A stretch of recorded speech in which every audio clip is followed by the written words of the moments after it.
بسم اللہ الرحمن الرحیم۔ السلام علیکم ورحمۃ اللہ وبرکاتہ۔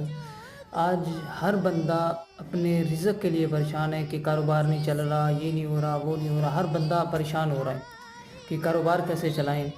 تو انشاءاللہ آج آپ کو ایک حضور علیہ الصلوۃ والسلام کی حدیث مبارکہ سناؤں گا۔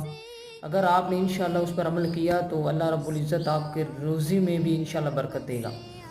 تو حدیث مبارکہ ہے کہ حضور علیہ الصلوۃ والسلام نے ارشاد فرمایا، حضرت ابو ہریرہ رضی اللہ تعالیٰ عنہ ارشاد فرماتے ہیں کہ حضور علیہ الصلوۃ والسلام نے ارشاد فرمایا کہ جو کام بسم اللہ الرحمن الرحیم سے شروع نہ کیا جائے وہ کام ادھورا رہ جاتا ہے۔ ہر نیک اور جائز کام جب بھی شروع کریں تو بسم اللہ الرحمن الرحیم سے شروع کریں، کیونکہ حضور علیہ الصلوۃ والسلام نے ارشاد فرمایا جو کام بسم اللہ الرحمن الرحیم سے نہ شروع کیا جائے وہ ادھورا رہ جاتا ہے۔ جب بھی آپ اپنا کاروبار شروع کریں